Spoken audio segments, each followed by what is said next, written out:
Faster than a speeding bullet. More powerful than a locomotive. Able to leap tall buildings in a single bound. Look! Up in the sky! It's a bird! It's a plane! It's Superman! Yes, it's Superman, strange visitor from another world who came to Earth with powers and abilities far beyond those of mortal men. Superman who can change the course of mighty rivers, bend steel in his bare hands, and who, disguised as Clark Kent, mild-mannered reporter for a great metropolitan newspaper, fights a never-ending battle for truth, justice, and the American way.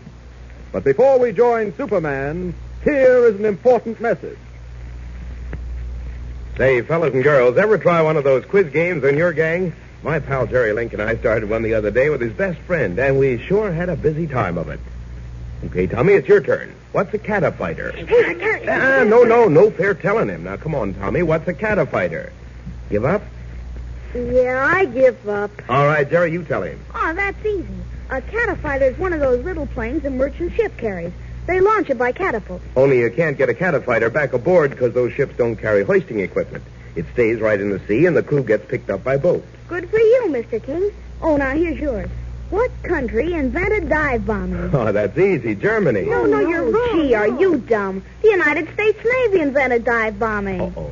Okay, Jerry, if you're so smart, see if you can answer this one. What is a vitamin? Vitamin. Well, a vitamin is a... Well, it's a... Oh, gosh. Well, gang, I can tell you right now, very few people actually know just exactly what a vitamin is. But we do know what vitamins can do for us. You see, it's this way. None of you can expect to grow up really strong and husky unless you eat right. And eating right includes getting all your vitamins. And I can't think of a better way to start getting two mighty important vitamins, B1 and D, than by tucking into a swell big bowl full of delicious Kellogg's Pep for breakfast. Yes, sir, it's that easy. And gosh, anybody who's lucky enough to have had a taste of crisp, crunchy Pep knows what a super delicious cereal it really is. So how's about doing yourself a double favor, hey, gang?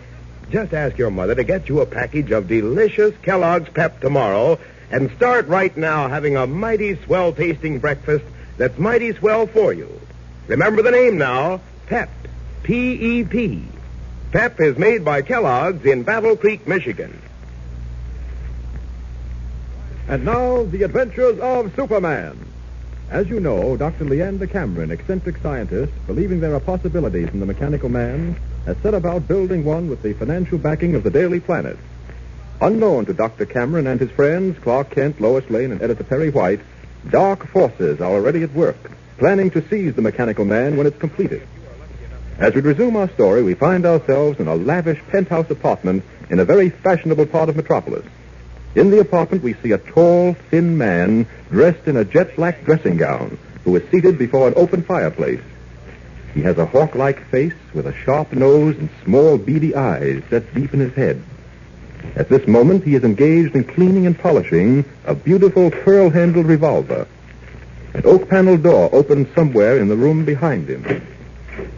Yes, Stetson? The gentleman who called us here, sir. Excellent. Show him in. Very good, sir. Will you follow me, sir? Sure. You are James Mansfield Blood? That's right. And you were the vulture. Yes. Sit down, Mr. Blood. Thanks. Nice layout you got here, vulture. Thank you. I am fond of elegant surroundings. Yeah, so I see. Pretty flossy, I'd say. Well, everybody to his own taste.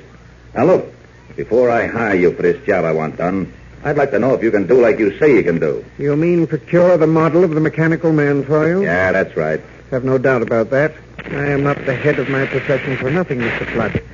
There isn't anything I cannot accomplish. The vulture always finds a way. Well, that's what they tell me. You're kind of a jack of all trades, ain't you? I prefer to think of myself as a master of all trades, Mr. Blood. Yeah, you sound okay to me. I say okay. Probably the finest actor and disguise artist in the world.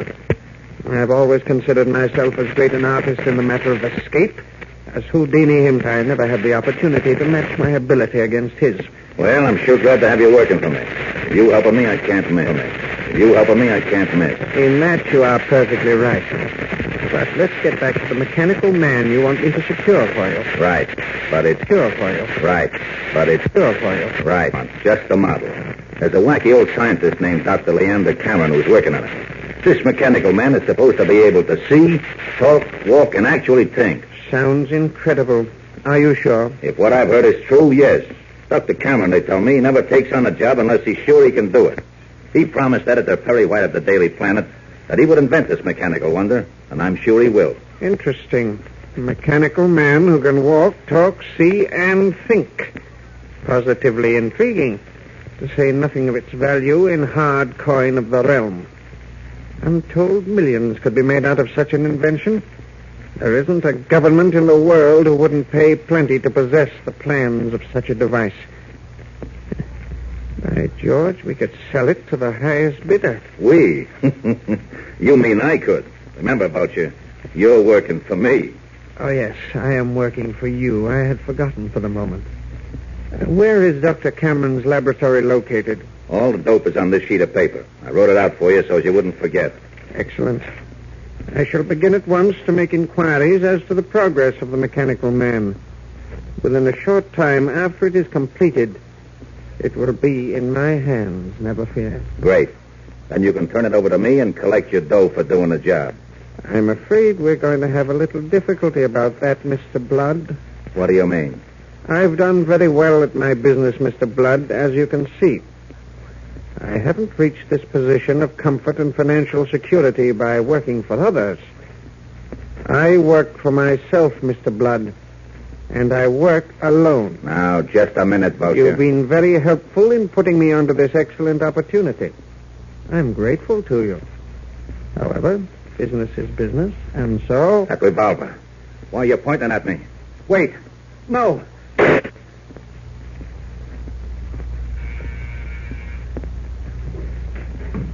You rang, sir? Yes, Judson. The gentleman seems to have overstayed his welcome. Take him away.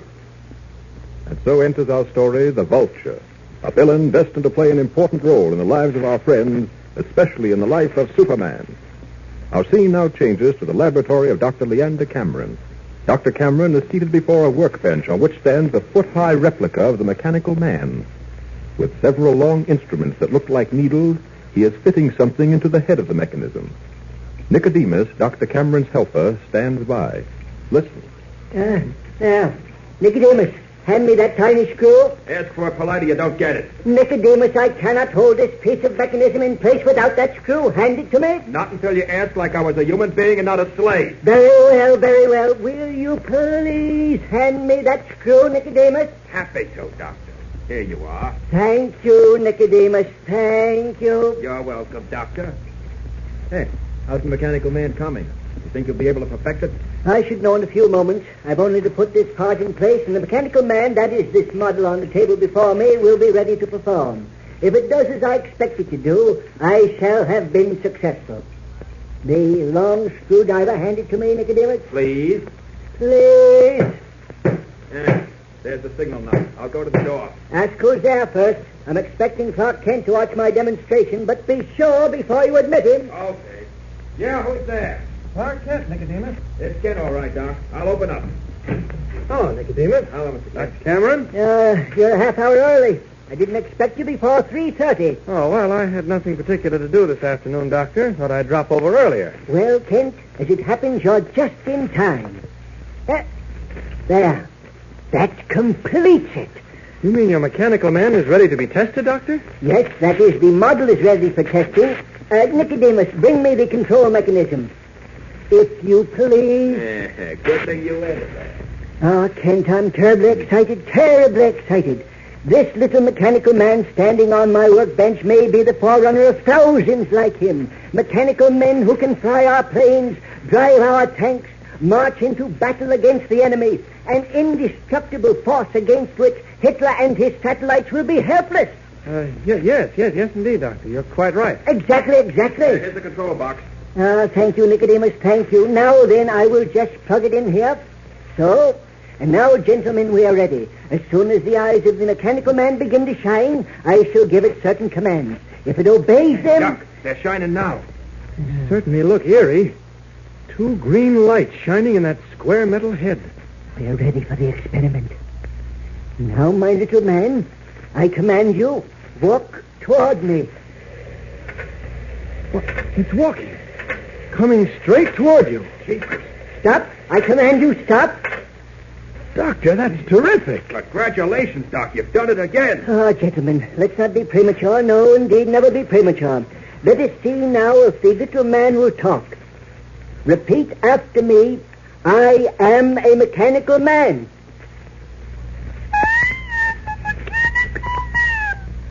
Great heavens, Doctor. That's astounding. A simple scientific achievement, actually, Kent. The reaction of sound waves on a mechanism similar to a talking machine. But come, I'm anxious to see if the mechanism can think for itself. As you see, I have erected a difficult obstacle. I'll tell the mechanical man to walk to the other end of the table. Let us see if he has the brain power to overcome the obstacle. Little man, walk to that end of the table. Amazing. Simply amazing. Yes, by heavens, he's walking toward the obstacle. He's reached the obstacle and stopped. Now let us see what he does. Look, he's moving around it. He's turned to the side and moved right around it. There. He stopped. Brother, that's thinking. Doc, you've really done it again. That mechanism can see, talk, walk, and think for itself. What you looking so funny about, Doc? A man of metal that can think for itself. I hope, gentlemen, we've not invented something we shall not be able to control. In the hands of the wrong people, this invention could do as much harm as good. We must guard it carefully, gentlemen, most carefully. Don't worry about that, Doc. Matter of fact, you can forget the mechanical man altogether. I'm taking over from here. What's that, Kent? Kent, that pearl-handled revolver in your hand. You're pointing it straight at me. Kent, what's the meaning of this? What's the big idea? For one thing, I want that model of the mechanical man. For another thing, I am not careful, Nicodemus. Nelson, Juniper, now that I really look at him, that man is not Clark Kent. No, I see that now myself. He's wearing a clever disguise. But if you're not Clark Kent, who are you? I, Dr. Cameron. Professor, that fan is starting up. Yes, I see. We've got to get out of here quickly. Come on. Yes, Professor, I can't move forward. I'm being dragged back toward the fan. Great heavens, so am I. The fan is spinning in reverse. It's the suction I spoke of. What do we do? It's pulling me back. Fall down, quickly. Yes, but I'm still being pulled backwards. Those steel hooks in the floor. That's where the planes are anchored. Grab hold of one. Grab hold. Hold on, Miss Lane. Hold on if you value your life. The suction is getting more and more powerful. I don't know how long I can hold on. You've got to hold on. We've both got to. If we don't, we'll be stuck. If we don't, we'll be stuck. If we don't, we'll be stuck. I don't know how long I can hold on. You've got to hold on. We've both got to. If we don't, we'll be sucked back into the whirling blaze of that fan. Oh, this is horrible. I can't stand much more of it. If only Superman were here. But he's not. He's not. Meanwhile, at the very moment that Lois is wishing Superman was present in the guise of Clark Kent, he is talking with one of the machinists in the aircraft plant's machine shop. Now, let me get this straight, Mr. Kent. You want to know if I believe the mechanical pilot, the Tin Man, is actually possible, is that it? Yes, you worked on it. You helped construct it. I thought perhaps you could tell me a little something about it. I'm afraid not, Sep. That is not any more than you already know. You see, us workmen just built the mechanical body. Yes, I know. Tell me, did you ever see this so-called brain that Dr. Liverite guards so carefully? Well, just once, that's all. I went into his cottage one day to get a blueprint I needed, and he was working on the brain then. I didn't see much, though, just a mass of wires, switches, that sort of thing. And that's funny. What? What's funny? Through the window there, look. The red light is on outside the wind tunnel. And what's so funny about that? Just so I happen to know we ain't testing nothing over there today. That red light means the wind machine is working for everybody to keep out. Yeah. And I was sure I saw Professor Jorgensen and Miss, what's her name, a reporter girl? Lane. That's right. I thought I saw them going there 10 or 15 minutes ago. Maybe you did. I think I better go over and have a look. Nobody's supposed to be fooling around in there without permission, you know. Not even Professor Jorgensen's supposed to turn that fan on. It's too dangerous. Excuse me. That's quite all right. I'm glad you left. Something tells me this may be a job For Superman. Out of these clothes. There, so. And out through this door. Now, up, and away! Here's the door to the wind tunnel. I'd better go in. Great Scott. Lois and Professor Jorgensen inside the tunnel hanging on for their lives. Hold on, I'm coming. Better get up into the tunnel first. There we are. Oh, the structure's terrific. Hold on till I get to you. For heaven's sake, don't let go. Help! Can you make it? Got to hold back with all my might against this terrible suction. Wait a minute. There, Miss Lane, I've got you. Oh, thank heaven. Oh, she's fainted. You got here just in time. Now you, Professor. It doesn't matter. I think I'm finished. Oh, wait a minute. I got you. There. Now, out. There. Lois is out cold. Well, better leave her that way. But the professor... It's been a great strain for a man his age. He's in pretty bad shape. Hey, you. Stay where you are. What's going on there? My machinist friend. I'd better be on my way. I'll just leave these two here. He'll see that Jorgensen gets medical attention. Now, up, and away! A short time later, after the excitement of Lois's narrow escape has died down, she is sitting in the office of Yates Peterson, president of the Metropolis Aircraft Plant, discussing the incident with Peterson and Clark Kent. Listen. The most surprising thing I've ever heard of, your being saved like that by Superman. I never really believed Superman existed until today. But then some very strange things have been happening around here. I'm still trying to figure out where that Tin Man disappeared to. I don't think you'll ever find the answer to that, Mr. Peterson. I'm afraid you're right, Miss Lane. Too bad about Professor Jorgensen. He's a nice old man and a brilliant scientist, I understand. Yes, I'd give a good deal to know who turned on that fan by accident. That was no accident, Mr. Peterson. What do you mean?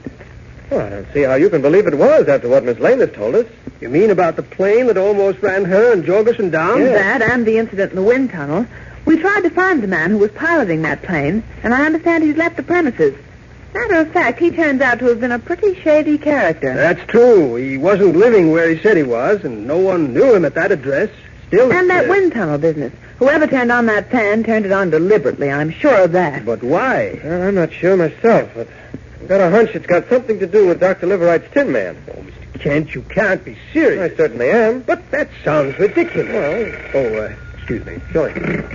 Hello? Yes, this is Peterson. Oh, yes, Doctor. What's that? Why, that's simply wonderful. How in the world did you do it? And so quickly? Why, that's wonderful. Well, how soon do you think you can have it finished? I see. Excellent, Doctor, excellent. We'll arrange for the trial late tomorrow afternoon. Fine. Yes, right. Goodbye. That was Dr. Liverite. He tells me that by rare good fortune, he's remembered almost the entire formula for the Tin Man's brain. Say, that is quick work. Is he putting the brain together now? Yes, he says he's going to get to work on it at once and promises to have it ready by tomorrow afternoon. Mm-hmm. His staff are also working on the metal body, and we should be ready for another test late in the afternoon, tomorrow. Isn't that kind of fast? Why, no, certainly not. We're anxious to prove or disprove the mechanical man's usefulness as quickly as possible, that's all. Oh, wait, excuse me. I'll be back in a minute. Some arrangements I must make for the test tomorrow. All right. What's the matter, Clark? You look a little suspicious. Well, I am suspicious, though I don't really know why. You know, I don't like half the things that are going on around here, Lois. Take this latest development, for instance. You mean Dr. Liverite remembering almost the entire formula for the mechanical brain? Yes. Now, that just doesn't make sense to me. I know, that occurred to me, too. But it's perfectly possible that a man who has invented something should remember what it was he invented. Oh, yes, but what's the hurry about testing the thing? Peterson plans to test the second Tin Man tomorrow afternoon. Why so quickly? You know, scientists are usually very careful men who test everything carefully before giving it the supreme test. But now here these two are going to test... Well, that's taken care of. By the way, you two will come out tomorrow afternoon for the test? Oh, I'd certainly like to be there. Yeah, so would I. More ways than one. What was that, Clark? Nothing at all. Well, fine. Show up here tomorrow about 4 o'clock in the afternoon. And if Dr. Liverite is successful in completing his second Tin Man, we'll have another test. It'll make quite a scoop for the Daily Planet. Yes, it will indeed. Well, many thanks, Mr. Peterson. Come on, Lois. Right with you. Come on now, Clark. What are you holding back for? Oh, I just feel like walking slowly. Yes, of course he wants to walk slowly, for his keen ears are listening to what is going on in Peterson's office. He has heard Peterson pick up the telephone and ask for Dr. Liveright. Give me Dr. Liveright. Come on, Clark, for heaven's sake. Wait a minute, Lois, while I tie my shoestring. Kneeling down, pretending to tighten his shoelace, Kent listens. Hello, Liveright. This is Peterson. Listen, that reporter Kent and the girl, Lois Lane, are getting suspicious. What do you think we ought to do? No, I'm not getting nervous, but... all right. Okay, just as you say. But if they get any nosier, we'll have to do something about them and do it quick. Right. I'll see you later. Goodbye. Clark, haven't you finished tying that shoelace yet? Yes, just finished, Lois. I suddenly realized, Perry, that the man I thought was Clark Kent was another person altogether. Oh, impossible. A modern Jekyll and Hyde?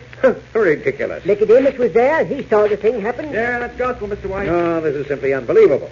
Leander, couldn't you do anything to stop him from taking the model of the mechanical man away with him? No, Perry, you see, it all happened so quickly. We were just stunned. This man who called himself the Vulture held us at bay with a pearl-handled revolver. Yeah. And then he picked up the model and control box and walked out. We came here directly. Perry, this is a horrible situation to be in. That model is the only one of its kind, and I couldn't possibly reproduce it. There are in it certain delicate parts that could only be procured in Germany before the war. Now, wait a minute, Leander. If these delicate parts can only be procured in Germany, how do you expect to make the life-size mechanical man? It would have been a simple matter to copy the parts from the model, but without the model, I'm helpless. You see? Yes, of course. Oh, Chief. Oh. Heard what happened and came as quickly as I could. How are you, Dr. Cameron? Nicodemus? Hiya. I'm wondering if you really are Clark Kent. We don't want to be fooled again. What? No, don't start changing your face or I'll jump right out of my skin. Yes. From what I hear, a man who looked exactly like me and spoke exactly as I do came to watch your demonstration of the mechanical man. That's right. And after we demonstrated the mechanical man model, he held us up at the point of a gun and walked off with it. Oh, I'll be... Which reminds me, Kent, you never did show up. No, I had a mysterious phone call telling me to come to a certain address on the other end of town. Whoever it was promised me a big scoop, and when I got there, I found there was no such place. Hey, I'm beginning to see what this is all about. That voice on the phone must have been the Vulture. He wanted to get you out of the way long enough to pull this little trick of his, huh? Yes, that's obvious now. Perry, it's a very frightening thing to contemplate, that model of the mechanical man being in the hands of a vicious, unscrupulous, and dangerous criminal who will sell it to the highest bidder. Yes. I do not need to remind you that the mechanical man can do anything from flying a plane to driving a tank. The Axis powers would give untold millions to get their hands on it, and I'm afraid they will if the Vulture has anything to do with it. Well, there's only one thing we can do, and that's to get in touch with the police at once. Get me Inspector Henderson and police headquarters at once. Dr. Cameron, tell me more about this Vulture. What did he look like? Well, he's tall and angular and very sinister looking. Uh-huh. And when I really got a good look at him, his face reminded me of a bird, of vultures. By heavens, it made my stomach turn over. White speaking. Oh, hello, Inspector Henderson. Say, Inspector, I'd rather not discuss this matter over the phone. I think I'd better come down and see you right away. Will you wait for me? Good. Be right there. Now, we'd all better go down to police headquarters and get some action on this at once. Kent, where are you going? Aren't you coming with us? Oh, yeah, sure, Chief. I'm going to get my hat and coat. I'll be right with you. Get my hat and coat, nothing. This calls for faster work than Clark Kent can accomplish. Into this vacant room here. Now, off with my street clothes. There we are. And now to do a job as Superman. Up with this window. And now to Dr. Cameron's laboratory. Up, and away! There. Here's the door to Dr. Cameron's lab. Oh, locked. Well, no help for it. I'll have to break in. That does it. Now to have a good look around. If the Vulture dropped even the slightest clue, I've just got to find it. And so the stalwart figure in red and blue begins the search. Up and down the room with incredible swiftness he moves, searching minutely every single inch of the floor, the walls, the workbenches, everything. And at last, in a corner of the room, Superman's eye falls on a small object. Hello, what's this? A button, torn from an overcoat. Wonder if this could be of any help. There's the maker's name on the back of the button in tiny gold print. Leatherers Limited. The name of the shop where the overcoat was bought. Pretty ritzy shop. Well, that narrows the search down somewhat. Now to get to letterers for information on all customers who bought overcoats there in the last year. Out through that smashed door. Now, up, and away! As Superman heads toward the expensive clothing shop of Letterers Limited, the Vulture himself is busy. He, too, has lost no time. And in his lavish penthouse apartment, a scene is taking place which may have a far-reaching effect on the American war effort. Listen. Mr. Komura? Oh, you are the Vulture? Yes. Sit down. These gentlemen with you, I take it, are trustworthy? Both gentlemen are honorable and trusted Japanese agents. Good. If you can offer me the price I want for the model of the mechanical man, you will pay cash on the line. That understood? It is understood. I have brought check for $500,000. A check won't do. You may be honorable and trustworthy, but I want cash. You have no objection to selling this modern wonder to the Japanese government? I object to nothing that will bring me money. I have no feeling of patriotism. We have not even seen this mechanical man you speak of. It is here on this table. Come, I'll show it to you. Now, I'll just remove this cloth from it. There. Oh, magnificent. You appreciate it, I see. A man made of metal and only a foot high. This is the model. Yes. Perform it for me. Certainly. Well, the mechanism is warming up. Let me remind you that this is no ordinary robot. This mechanical man can see, talk, walk, and actually think for himself. Amazing. I do not understand how. Nor do I. But no more complicated, perhaps, to a scientific mind than our own telephone dialing system. It is simple to the telephone company, most complicated to me. With this mechanical man, Japan will have no trouble winning the war. What I would not give to see a legion of such mechanical men marching against American Marines in the South Pacific. I don't care how you use it. All I ask is that you pay my price. Oh, now I see the eyes have lit up. Oh, how they look. As if the little man were alive. One might say that he is. But now, gentlemen, you shall see the most amazing thing of all. You shall see this model of the mechanical man in operation. Little Tin Man, I command you to walk. You see? He is walking across the table. Stop him. He reaches the edge of the table. He fall off. No, he won't fall off. See, he stopped of his own accord. It thinks for itself. It is miraculous. Miraculous, perhaps. Science, after all, is a miracle in itself. This model of the mechanical man is nothing more than a scientific achievement of the highest caliber. All right, Little Tin Man. Walk to a safe spot, then stop. Oh, very interesting. What else will I do? Anything it is commanded to do. However, gentlemen, it is finished performing until I see the color of your money. Yes, let us discuss that. This check I have here is... We will not discuss that check, Komura. My price is $500,000 in cash. And no tricks, gentlemen. I see you reaching for what is probably a revolver, Komura. Let me warn you, that door you came through to enter this room is made of steel. The door and the windows of this room are electrically wired on a high-tension circuit. It will do you no good to kill me and try to make off with the model, since you cannot leave this sealed room without my say-so. It's no honor among thieves, as saying goes. You wrong me. Komura has no intention of doing harm.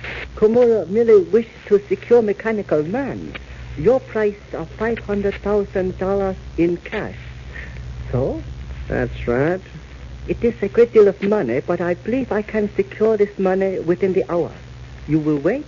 You will not sell model to another bidder? No. That I promise you. Then Komura return within the hour. It is now 5 o'clock. I will be here again at 6 or before, at which time the mechanical man will become the property of the Imperial Japanese government. If Komura can secure the cash and take possession of Dr. Cameron's mechanical man model within the hour, it'll mean much trouble. Look, He's walking again. Stop, Robert. I did not tell you to start walking. Stop him, Liverite. Stop him, I say.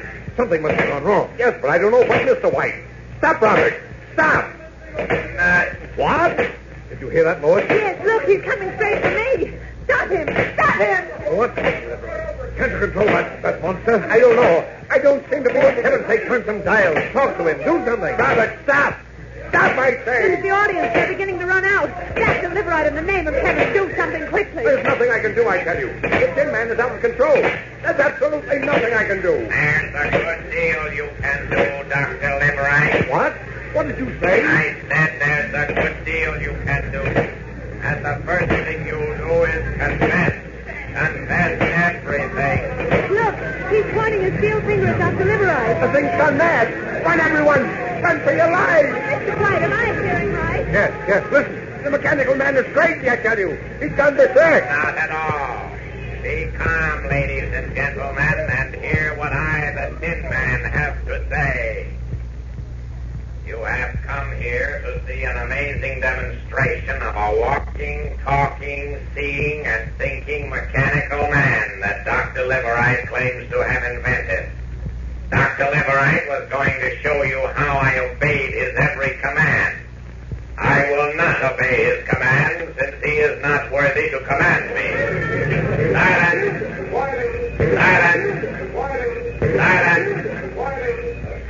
You men and women gathered here to watch this demonstration are all stockholders in the Metropolis Aircraft Corporation, the president of which is Mr. Peterson, who is trying to make you invest $250,000 of your company's money in me. Mr. Peterson and Dr. Liverite are not going to like the demonstration that follows because it's going to reveal many interesting things to you. Well. What's that? What's that? Dr. Liverite, you told these people, these stockholders gathered here, that I could see, walk, and speak, and think. Well, can't you? You've been walking in this demonstration, and now you are speaking. As for thinking for yourself, you are demonstrating that perfectly right now. Oh, yes, I'm speaking and I'm thinking, but you know as well as I do that I am not a mechanical man. Just let me get this metal helmet off and... There, it's off. Mr. White, it's a man. There's a man inside that mechanical robot. Man, nothing. That's Clark Kent. What? Chief, and thanks for the compliment. I didn't mean that. That's okay, Chief. I know what you meant. Stop those men. Dr. Liverite, Mr. Peterson running off the stage. They won't get far. The crowd's blocking them. Ah, they've got them. Yes, what in the devil is the meaning of this? I'll tell you later, Chief. I'll tell you later. Several hours later, in Perry White's office of the Daily Planet, Clark Kent explains. And that's the entire story. If either of you has any questions, I'll be glad to answer them. I've got plenty of questions, Clark. All right. In the first place, you say you discovered this hideout of the German spies about 200 miles from here. That's what he said, Lois. That's what he said. The hideout of the men who had stolen the first so-called Tin Man. Well, what about it? Well, you haven't told us how you discovered it. Professional secret, if you don't mind, Miss Lane. You can read all about it in the feature story I've written for tomorrow's afternoon edition. And then there's the element of time. That demonstration this afternoon took place at 3 o'clock. By your own account, you were at the German hideout at noon today. Now, how did you get to the auditorium 200 miles away, capture the guy who was going to get inside that mechanical monster, and pull your little trick, all in the space of 3 hours? Oh, you forget, Chief, that our Nazi friends had a plane, a helicopter at their cozy hideout. I won't go into details, but it was easy enough. Well, then, as I see it, Clark, Liverite and Peterson were working together to hoodwink the stockholders and Mr. White. That's right. Liverite, with Peterson's knowledge, had hired a man to get inside the so-called Tin Man and perform. When the stockholders were satisfied that the mechanical man could do what Liverite claimed it could, Peterson was going to hand him a certified check for $250,000. Then later, when the fraud was discovered, Peterson, of course, could claim that he had been tricked along with the others. In the meantime, he would have pocketed half of that $250,000. Well, Kent, I congratulate you on this job you've done, even though I can't really understand how you did it. This will certainly do the Daily Planet a great deal of good in Metropolis. Oh, what a story. Yes, I've got to admit that myself, even though it hurts. Well, thanks, Lois. You too, Chief. The one thing that disappoints me is the fact that it was a hoax. I had great hopes for that mechanical man, so far as our war effort is concerned. If the thing really could fly a plane, think of the lives of American soldiers it would have saved. Excuse me. Yes? What? Oh, no. Well, I'll be... send him right here. Oh, who is it, Chief? Someone important? Dr. Leander Cameron is here. Dr. Cameron? Good heavens, I haven't seen him since Superman rescued him from the mystery ship. Oh, nor have I. Wonder what he wants now. Another expedition? Well, if he does, he's wasting his time. I'll have no more... Dr. Leander Cameron, sir. Leander! Hey, my dear friend.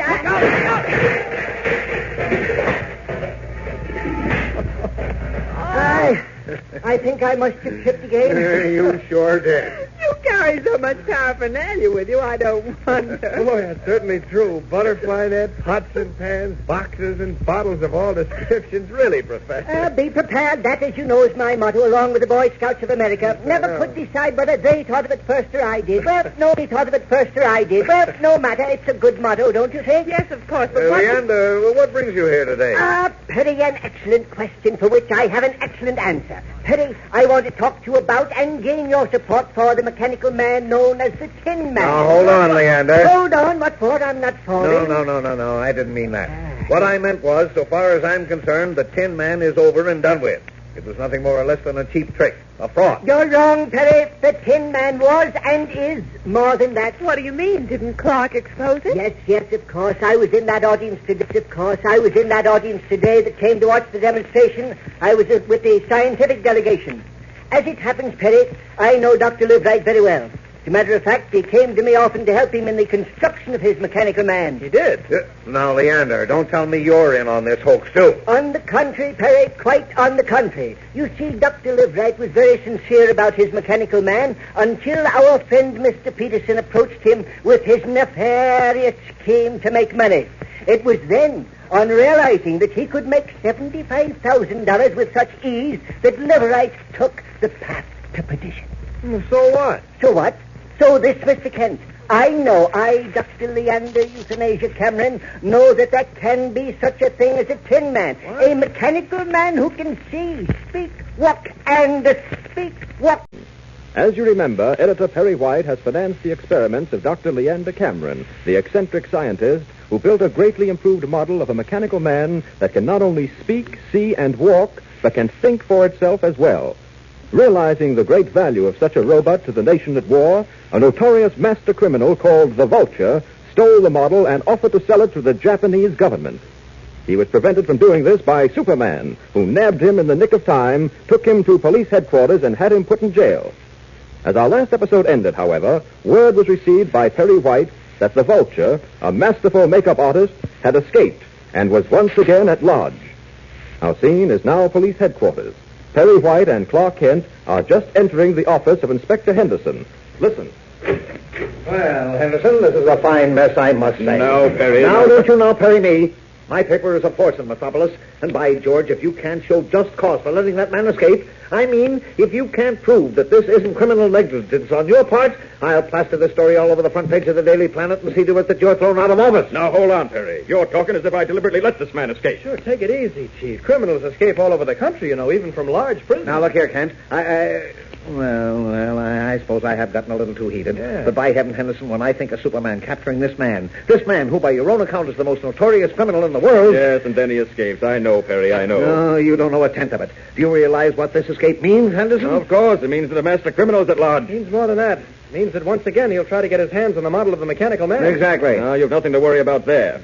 You told me that you yourself had seen the model deposited in the vault of the Metropolis City Bank. Vault. What do vaults mean to a man of this caliber? This man is the Vulture, the Houdini of the underworld. If he could break out of your prison here, he can certainly break into a vault.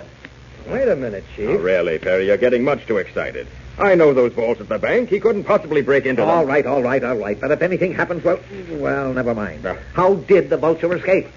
Well, he sawed through the bars of his cell window with a hacksaw. What? Inspector, you don't really mean he got away with an old trick like that? Yes, Kent, he did. But didn't you search him thoroughly before putting him into a cell? Perry, we certainly did. We gave him a thorough going over. He was stripped clean and every bit of his clothing examined carefully. Then where the devil did he get that hacksaw blade? You got me. It couldn't have been passed to him because no one was allowed to see him.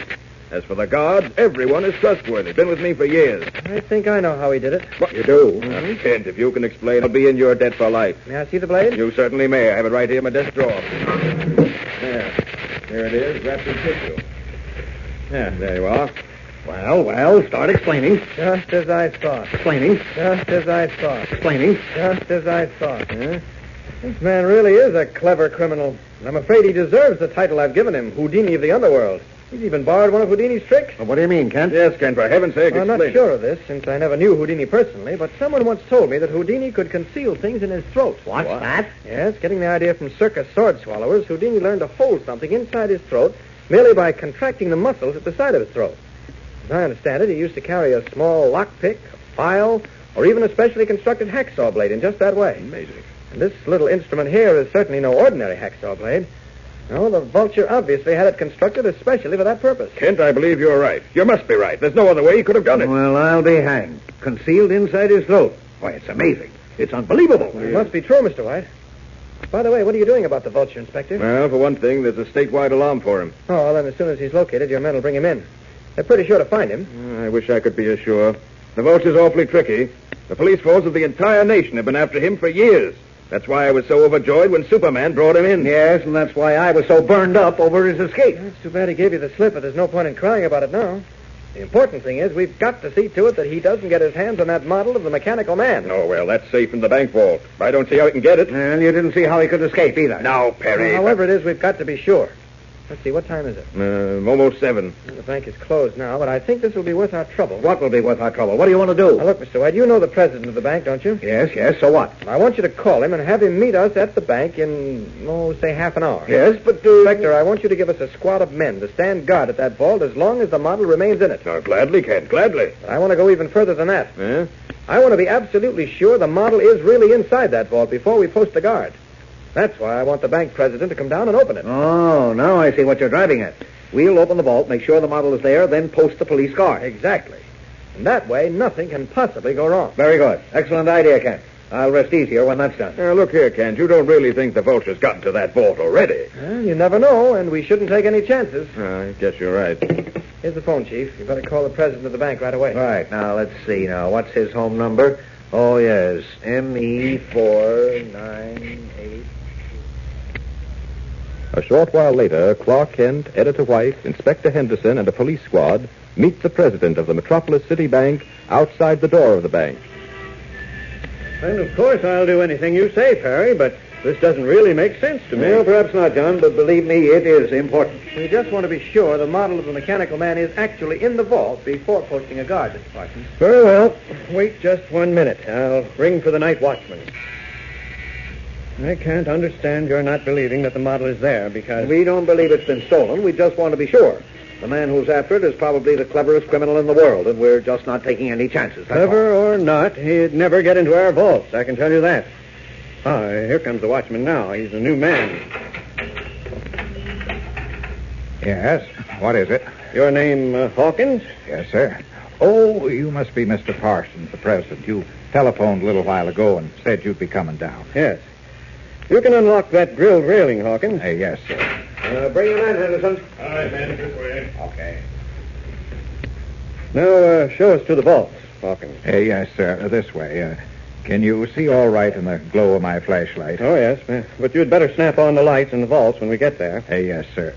Down these steps. Here we are.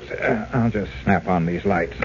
Ah, that's the vault there. Yes, I'll open it for you, Perry. Oh, thanks, John. Won't take a minute. Not when you know the combination. Well, then let's see. Ah, there we are. Now to turn this handle. Here she comes. There's an automatic light inside. Oh, yes, I see the model all right. Safe and sound, thank heavens. Well, we better be sure, though. Let's have it out here and make certain it's really the model and not just a dummy substitute. You're right, Chief. It's best to be thorough. Suit yourself. I'll get it, sir, in just a minute. Here you are, gentlemen. Mm-hmm. That's the model, all right, complete with control panel. Well, I'm satisfied. You, Chief? Inspector? Looks okay to me. Yes. Here, put it back. Yes, sir. And lock the vault, Hawkins, while we're still here. Yes, sir. All right, Inspector. You can post your guard now. Right, Perry. And let me tell you, the vulture will never get past these men. Well, I hope not. Mr. Parsons, is that door properly locked? It certainly is, Mr. Kemp. No one can get in or out without the combination. And only our vice president and I know that. Good. Well, my mind's at rest. Vulture or no vulture, I'll sleep peacefully tonight. You'll be here in the morning, John? Yes, Perry. Why? Well, I've got to demonstrate that model for Colonel Young of the Air Corps at 10 o'clock tomorrow morning. I'd like to pick up the model at, say, 9:30, huh? I'll be here, never fear.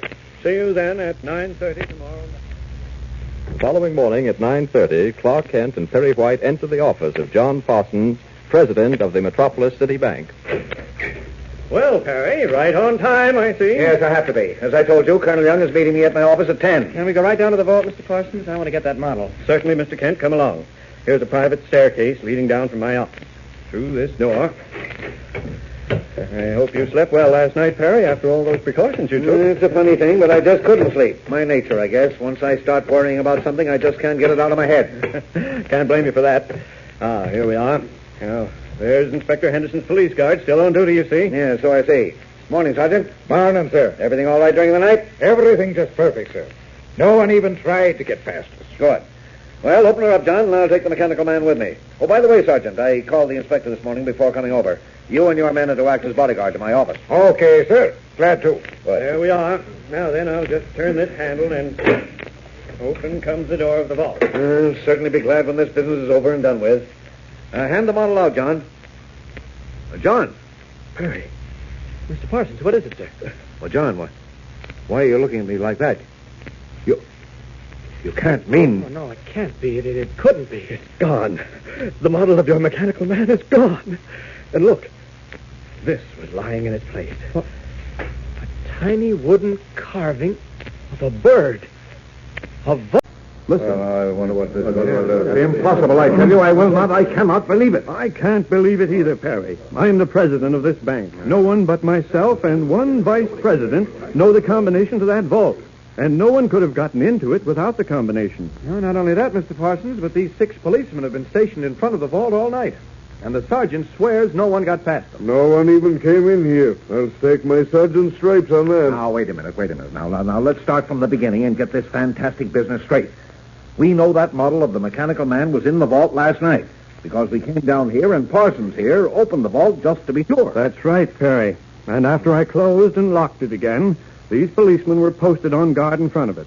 Yet when we come to get the model this morning, we find it's gone. And in its place is this thing, a wooden carving of a vulture. Well, it's all pretty clear to me. Somehow, the vulture managed to get into that vault during the night, steal the model of the mechanical man, and get away without being detected. Impossible, Perry. Totally impossible. The vault is burglar-proof. You couldn't even blow it open. Any tampering with it sets off a loud alarm. I don't care how clever this vulture is. He could never have gotten into that vault without the combination. And one vice president and I are the only ones who know it. Well, could he have managed to get hold of it somehow without your knowing? Certainly not. The other man who knows it is in California. Has been for 2 months. The combination is not written down on anything anywhere. We memorize it, you see. Oh. Besides, even if he did know the combination, we know he didn't get in that way, because the sergeant here says no one even came into this room during the night. Are you sure of that, Sergeant? Positive, Mrs. Kent. No one could have come in undetected. No, sir. We kept the lights burning bright all night long. And there's only one answer to this whole mess. And I think I know it. What's that, Mr. Kent? You say you know the answer to this mystery? Yes, and I'm pretty sure it's the only answer. There couldn't possibly be any other. Well, what is it, Kent? Come on, speak up, man. Speak up. Wait a minute. That is the only answer. How does it figure out? Of course. Mr. Parsons, you're president of this bank. Yes? And I want your permission to search this bank from top to bottom right now. Well, of course. But why? I'd rather not say until I'm sure of what I'm thinking, until I find the thing I'm looking for. Sergeant, order your men to search this bank. Have them examine every room, every closet, thoroughly. Now, hold on, Mr. Kent. How can we look for something when we don't know what we're looking for? Well, if I'm right, you'll know it when you see it. Get going. All right, sir. All right, men. You know what to do. Mr. Parsons, the 3 of us will start with the watchman's quarters. I've got a feeling we'll find what I'm after there. Come on. I'm afraid I don't know where the watchman's quarters are, Kent. We can find out easily enough. Come along. Kent, I wish you'd stop all this confounded mystery. Just what are you up to? What exactly are you looking for? Only one thing I could possibly be looking for, and that... Here, wait a minute. Here's a door with a sign on it which says Porters. Well, the watchman's quarters are probably in that room. Let's have a look. Well, what have we got to lose? Come on. The room's empty. This is obviously the place we're looking for. Those lockers. I want to have a look inside them at once. All right, Kent. I'll try this one over here. Okay. Nothing in this one here, Kent. I'll keep trying. I was right. I can see right through this locker, and I'd better get it open. There's nothing here. I'll keep at it. The door is locked. Well, I'll just have to wrench it open. They'll never notice. There we are. Chief, Mr. Parsons, I found what I was looking for. Come here. Well, what is it, Kent? What is it, brother? What? Great heavens. It's a man. Bound and gagged and unconscious. Drugged, I imagine, and hidden in this locker. But who is he? Your night watchman. My night... Now, wait a minute. I'll explain everything to you. It's all pretty obvious and simple, really, and I'm afraid we've all been tricked beautifully. I don't follow you. Well, if you could recognize all your employees by sight, you'd know that this man is your night watchman. And you'd have known that the man named Hawkins, who admitted us to the bank last night, was not. But we've just changed men. He was a new... You don't mean that the man we saw I was... certainly do. The man who pretended to be the night watchman last night was no one but the vulture. But great heavens, how can you be so certain? Don't you see? No one entered that vault last night. No one got past the sergeant and his men. And yet the model was gone this morning. Well, there could only be one answer to that. The model was not put back into the vault at all. I begin to see it all now. As I remember, that watchman last night put the model of the mechanical man back into the vault for us, and then Parsons locked the door. That's right. Mm-hmm, but actually, he didn't put it back. If the vulture is as clever at trickery as we have reason to believe, it would have been a simple matter for him to hide that model temporarily. Good grief. Kent, you're right. You must be right. Well, what do we do now? We've got to get back that model of the mechanical man. There's no telling what use the vulture will make of it. To think of his pulling a trick like this right before our eyes. We never even suspected. I'm worried, Chief. A mechanical man in the hands of an arch criminal like the vulture is a dangerous and deadly thing. We've got to get that mechanical man back. And something tells me we'd better do it in a hurry. Our scene changes now from the Metropolis City Bank to another hideout of the vulture. We find ourselves in a large room in which stands a huge tank filled with ice-cold water. Lying at the bottom of the tank, clad in a bathing suit, is the vulture, his arms, legs, and body bound with chains and locks. As he twists and turns furiously underwater, trying to free himself from the chains that bind him, his manservant Judson stands by outside the tank with a stopwatch in his hand. Suddenly, the vulture is free of the chains and locks, and with a quick movement shoots to the surface of the tank. What was the time, Judson? You've broken your record, sir. You escaped from the straitjacket and the chains in exactly 2 minutes and 43 seconds. That's 6 seconds better than your old record. Oh, excellent. Your towel and robe, sir. Thank you, Judson. That water was bracing this morning. I don't know how you stand it, sir. I positively do not. I'm hardened to it, Judson. Oh, it takes willpower, but I enjoy nothing more than forcing my body to obey my will. Breakfast is ready, I trust? Yes, sir. I served it on your desk as you requested. I also put the model of the mechanical man on your desk. Excellent. Come, Judson, sit with me while I breakfast. I'd like to talk to you. Oh, very well, sir. It does me good to see that model of the mechanical man standing here before me on the desk. It took a lot of hard and ticklish work to get my hands on it again. I can imagine, sir. Shall I pour your coffee, sir? Yes. No. Yes, sir. Let the mechanical man do it. Let the mechanical man do it, sir? Yes. Just watch. I press the switch on the control panel. So. Now, when the eyes light up, he'll be ready to perform. Judson, I've made a decision. A decision, sir? Yes, Judson. I have decided not to sell the mechanical man. Not to... But why did you want it, sir? I'm coming to that. For years, I've worked as a lone criminal. I've made myself an expert in many fields so that I might successfully elude capture and conviction. But I'm not getting any younger, you know. And I think the time has come for me to acquire an accomplice. Really, sir? An accomplice? Have you found one who is suitable, sir? Yes, Judson, I have. The mechanical man will be my aide and accomplice. Sir? I shall get in touch with Smith at once and have him construct an 8-foot monster. An 8-foot monster of steel that will do my bidding, obey my every command. Kill when I command it. Steal when I command it. Smash and mutilate and destroy when I command it. Was there ever such a combination, Judson? Good heavens, I hardly think so, sir. Nor I. Well, now to breakfast. The eyes of the mechanical man have lit up. Mechanical man, I command you to pour my coffee. Look, sir. He's walking toward the coffee pot. By Jove. No, sir. He's picking it up. Amazing. And look at that, sir. He's walking toward your cup now. By Jove. Yes, by heaven, sir. He's starting to fill your cup. It's amazing, sir. Even more than amazing. It's miraculous, Judson. I shall be the most dangerous... There. Boy, that tasted good. I'm glad you enjoyed it, Jimmy. Say, listen, mister, just what's your game anyhow? You'll find it a very interesting game, I think. Just what don't you understand? Well, for one thing, I know I'm a prisoner here. When I tried to get out, I found all the doors locked, the windows too. Besides, you haven't made any bones about telling me I can't leave. True. So I've got the feeling that this isn't just a nice sociable party. That's right, Jimmy. Well, I don't get it. Why are you treating me so nicely then? I'll explain. For one thing, I dislike physical pain. So much that I am incapable of inflicting it on others. For instance, if I were to torture you, I'm sure the torture would hurt me more than it would you. Besides, if I inflicted pain on you, I'm certain you wouldn't give me the satisfaction of showing it. Now, would you? You bet I wouldn't. You can do what you like to me. You'd never get me to beg for mercy. As long as I could hold out anyhow. Quite so. Then there'd be no point in physical torture. But mental torture, there is something else again. It's the principle Hitler uses, for instance, to force people to do his bidding. You mean you're going to make me do something for you? No, not you. Now, look. Suppose Clark Kent and Lois Lane and Editor White of the Daily Planet were led to believe that you were being tortured. Suppose you yourself were to give them that impression. If you think I'd do a thing like that, you're crazy.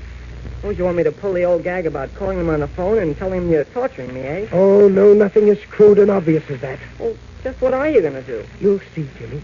It's quite an amusing and ingenious little game. By the time I'm through, Kent and the others will believe that I am torturing you as the Indians tortured white captives. They'll be in a frenzy to find you and stop it.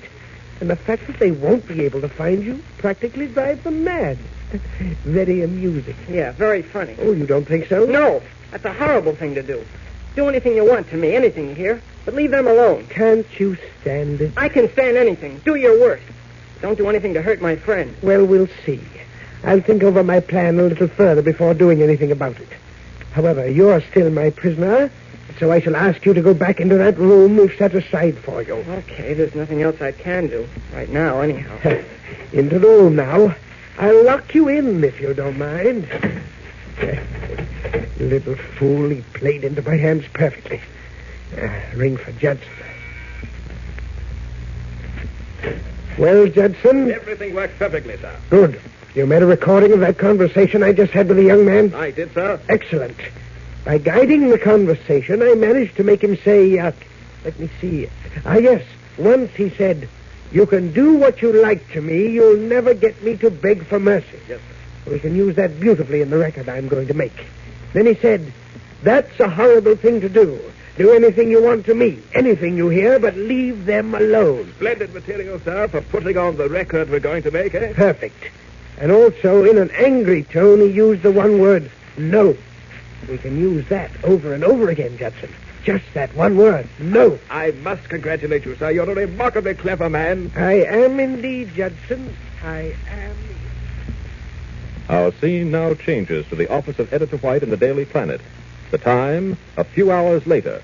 Editor Perry White is striding up and down his office angrily while Clark Kent looks on. And you abysmal fool to go chasing off on a call across town to police headquarters, leaving that kid unguarded. Chief, it was a beautifully planned job. And you know I was expecting some sort of word from Inspector Henderson about the mechanical man. Naturally, when Lois called me and said Henderson had telephoned for me to come to headquarters right away, I went. When I got there and Henderson told me he hadn't called at all, well, then I knew something was wrong. No, I suppose I shouldn't blame you, Kent. I'd have fallen for the same trick myself, I guess. After all, neither of us is Superman. No, you're half right. Well, I mean, you've got something there. Yes, and neither is that miracle man, this Houdini of the underworld, who calls himself the Vulture. He's no Superman any more than you or me. Well, if he could capture that kid right under our noses, we can get him back. And we've got to get him back. Do you hear, Kent? We've got to get him back. Well, of course we do. And why keep me here? Let me get out and get started on the search. We've got to find out where the Vulture's new hideout is before we can rescue Jimmy, and we'll never do it sitting here. We're staying here until Inspector Henderson calls and lets us know what his men have uncovered. Oh, Chief. Practically, the entire police force is combing the city. There's nothing we can do but wait. Well, there's plenty Superman could do if he could only get away from here. Hey, what's that? Oh, what'd you say? Nothing. You said something about Superman. I distinctly heard... Oh, wait a minute. That may be the inspector now. Why speaking? Oh, yes, Lois. No, not a thing yet. Now, Lois, in the name of heaven, hold on to yourself. There's no point in crying. You are crying. I can hear you sniffling over the phone. Now, stop worrying. We'll find the boy. But... What? Well, this is one time that Superman is not here, and that's all there is to it. All right, Lois, goodbye. The fool girl blubbering out something about if only Superman were here. Look, Chief, I can't stay here waiting for that call from Henderson any longer. I want to find Jimmy, and I've got to get going. You'll stay here, or I'll know the reason why. Jimmy Olsen's in trouble. That's the reason why. Can't I warn you? Excuse me, Mr. White. Package just arrived for you. All right. Give it here. I wonder what this can be. Looks like a phonograph record. It is a record. One of those homemade things. Hello, look what it says on the label. To Clark Kent, Perry White, and Lois Lane. For news of Jimmy Olsen, play this record. What? And Kent. It's signed The Vulture. Oh, for heaven's sake, let's play it. Come on, the music critic down the hall has a portable phonograph. Come on. Yeah. Well, if anything has happened to that kid... Well, we'll soon know. Whatever you're thinking goes double for me. Here's the music critic's office. He isn't here, but his phonograph is. Come on in, close the door. I'll start the machine. All right, I'll get the record on. Yeah, just a minute now. I don't want to break it. There. Okay, now put the needle on. Right.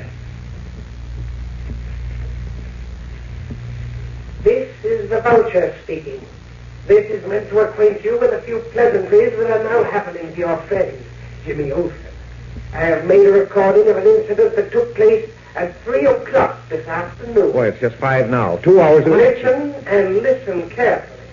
I can stand anything. Do your work. What? I intend to do my worst, young man. You see these instruments? You know what they're for? You can do what you like to me. You'll never get me to beg for mercy. Good for you. When I get started, young fellow, I think you'll change your mind. No. Oh, yes, you will. This instrument, for instance, you know what it can do. You know what I can accomplish with it. That's a horrible thing to do. Yes, quite. But that's my nature. Besides, I have a little score to settle with your friends. The next time they see you, Jimmy, they won't find you a pleasant sight. Now then, let's begin. No. I will spare you, gentlemen, and Miss Lane, the scene that followed. I do think you have by this time some idea of what it means to get in the way of the Vulture. Why, that As dirty... you know, I have the model of the mechanical man. I advise you to let me keep it. Take the police off my trail. For I warn you, persist in your efforts to block me, and the same thing will happen to you that is now happening to Jimmy. What? The filthy rat. Chief. I can't talk. I feel sick. My stomach. You better go back to your office and sit down. But he's torturing that boy, Ken. I can't do it. Do as I suggest, Chief. I'll be with you in a minute. Oh, well, what are you going to do? I just want to play this record again. Oh, Can't. How could you bear it? Oh, that poor kid. Please, Chief, please, go on back to your office. Yeah. All right, I'll go. I'll be right along. Play this record again? Oh, no. But this record is going to be mighty helpful, so I'll take it with me. The Vulture is clever, but this time he's overstepped himself. He's given me the clue I was waiting for. This is a job For Superman. There's not a moment to lose. Off with these clothes. There we are. Now, up with this window. And out. And Superman, in his guise of Clark Kent, is now pitted against the master criminal of his time, a nefarious underworld character who calls himself the Vulture. The Vulture, as you remember, has in his possession the model of the almost human mechanical man invented by Dr. Cameron. In our last episode, we heard how the Vulture carried out what he called an experiment in horror.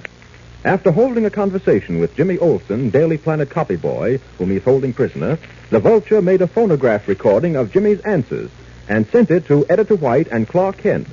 The record made it appear as if the Vulture were harming Jimmy, although actually, as we know, Jimmy has been well cared for. As our last episode ended, Clark Kent suddenly realized the record gave him just the clue he was looking for, and as Superman, set out to track it down.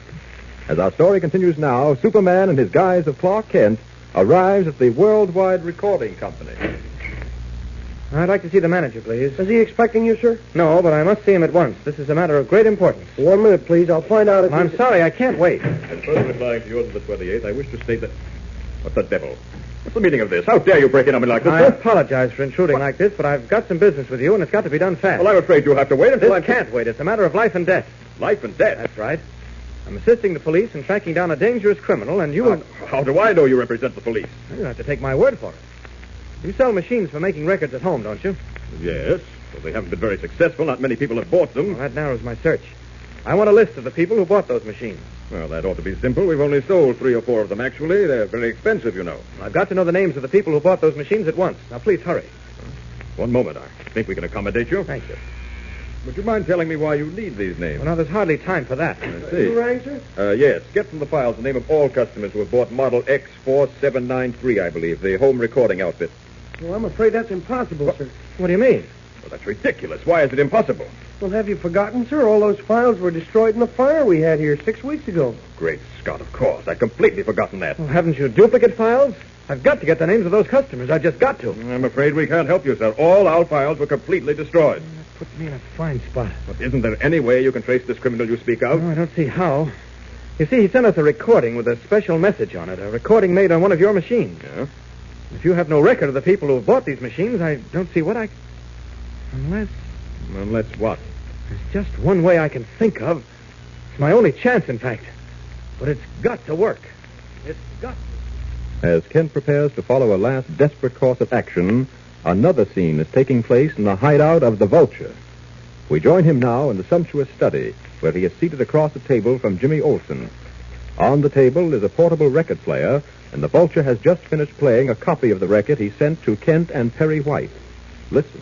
You mean you sent that record to Mr. Kent and Mr. White? Yes, my boy. I consider it rather ingenious of me to have thought of tricking you into playing that scene for me. But you made it sound as if you'd been torturing me. Exactly. That is how I planned it. My idea was to inflict great mental torture on your friends as revenge for their hounding me and, incidentally, to demonstrate that I am best left alone. I'd rather you kill me than do a thing like this. Oh, really? Well, it may interest you to know, young man, that your wish is about to be granted. You're trying to bluff me. You wouldn't dare. Wouldn't I? But why? Why kill me? Why don't you just let me go? So you can go back to your friends and let them know you're all right? Oh, no, that would spoil everything. Now, wait a minute, Vulture. This is different from the other crimes you've committed. You're taking a chance. It's very clever of you to stall for time like this. It will do you no good. I'm tired of this playing cat and mouse. But I warn you. Wait a minute. What are you tying me in this chair for? Because the mechanical man is going to do this job for me, it is necessary for you to remain perfectly motionless. I doubt if you'll do that under the circumstances if you're not tied in. There. That'll do for your arms. Now, these ropes around your body. You're going to kill me. Why go to all this trouble? Why not... I have a sort of mania for doing things in an unusual fashion. There, I think that will do. You can't move, can you? I'm warning you, Vulture. You're sticking your neck way out. Your concern for my neck is very, very amusing. Now to get that rifle down off the wall from over the fireplace. I believe it's loaded. Yes. And now to stand it on the desk so that it is pointing straight across at you, and the mechanical man will fire it for me. You're crazy, I tell you. When that rifle goes off, it'll be heard out on the street. Oh, no, it won't. This is a soundproof room, especially constructed with double windows. I'm warning you again. You see, whenever I've been in danger, my friend Superman has always managed to arrive in the nick of time. And he will this time, too. I hope. Well, if your friend Superman is going to help you, he'd better hurry. Now then, all is ready. The gun is pointed straight at you. The mechanical man is standing at the end of the table. I shall take this control panel into the next room with me. From there, I shall order him to walk across the table and pull the trigger. You rat! You'll pay for this. We shall see. Goodbye, young Olsen. Golly, if only Superman would show up. How can he know about this? I'm afraid I can't count on him this time. Better try to get out of these ropes if I can't. No, it won't work. He tied me to this chair plenty tight. I can't budge. I guess I'm a goner. Holy smoke. The eyes of the mechanical man are lit up. That means he's ready to work. He's starting to walk. Straight across the table toward the gun. Oh, you've got to get out of this chair. I just got to. I can only throw my body around and move the chair. No. The chair's too heavy. I can't budge it. It's getting closer to that rifle. Superman. Golly, if he's going to help me, he better do it quick. He's never failed me before, but... The mechanical man has stopped. He's standing right next to the trigger of that rifle. He's leaning down toward the trigger. His hand is moving toward it. He's going to pull it. Just in time, I think, Jimmy. Superman. Oh, I knew it. I knew you'd save me. Oh, gosh. A little close for comfort, Jim. Thank heaven I made it in time to catch that bullet. Here, let me get those ropes off you. How in the world did you find me? Well, your friend Clark Kent traced you here by means of that record the Vulture sent him.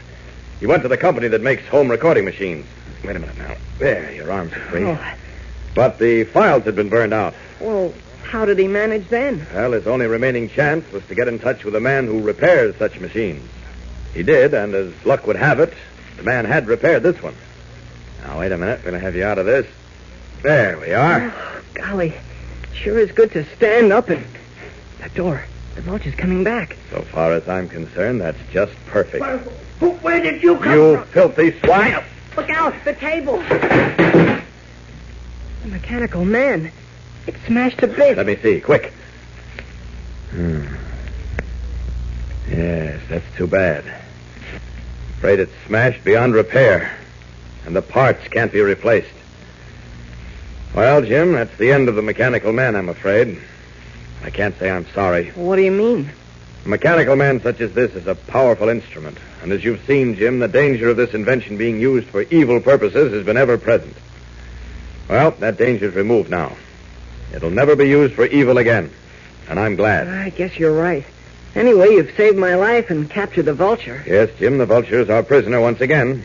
And there's one thing this time that we've got to be sure of. What's that? We've got to make sure the Vulture never escapes again.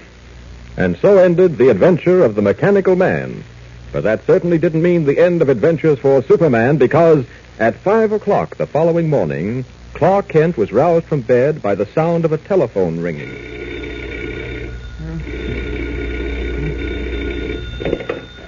Hello? Chief, that you? What in the world are you calling me at this hour for? Well, it's just 5 o'clock in the morning. Well, yes, but... Wait a minute. Get down to the office right away. Well, what on earth for? You pack bags? With clothes for sub-zero weather? Well, now, yes, of course I'll be right down. But, Chief, what's this all about? What's up and where am I going? Hello? Hello? Hung up. Well, I better pack and get right down to the Daily Planet. I wonder what trouble we've got ourselves into now. Puzzled by Perry White's strange phone call, but sure a new adventure is beginning, Kent hurriedly packs warm clothing and rushes down to the Daily Planet office, his mind awhirl with unanswered questions. In just a moment, we'll return to the adventures of Superman. But right now, here is another important message. Say, gang, I've told you how golden and tempting Kellogg's Pep looks, and how crisp and crunchy and flavorsome Pep tastes. But the other day I got to thinking that I'd never told you why Pep is such a super breakfast cereal. So I found out from the Kellogg Company how Pep is made, and I can hardly wait to pass the story along to you. You see, in the first place, the Kellogg people choose only extra choice parts of sun-ripened wheat, so as to be sure you get every bit of that grand, flavorsome goodness. And then they carefully toast Pep till it comes out a lovely, tempting golden brown, and so wonderfully light and crisp, you can hardly wait to pour on the milk and go to it. So be sure your mother gets you a package of Kellogg's Pep tomorrow. And remember... Pep, Pep, get in step. Make your cereal Kellogg's Pep. And now, back to Superman. What is the meaning of Editor White's early morning call for Kent to report for work at once? And why did Mr. White specify that Kent pack clothes for sub-zero weather? There's a new and very exciting adventure beginning for Superman tomorrow, so don't fail to tune in. And be with us every day, Monday through Friday, same time, same station, for the thrilling Adventures of Superman. Faster than a speeding bullet. More powerful than a locomotive. Able to leap tall buildings in a single bound. Look! Up in the sky! It's a bird! It's a plane! It's Superman!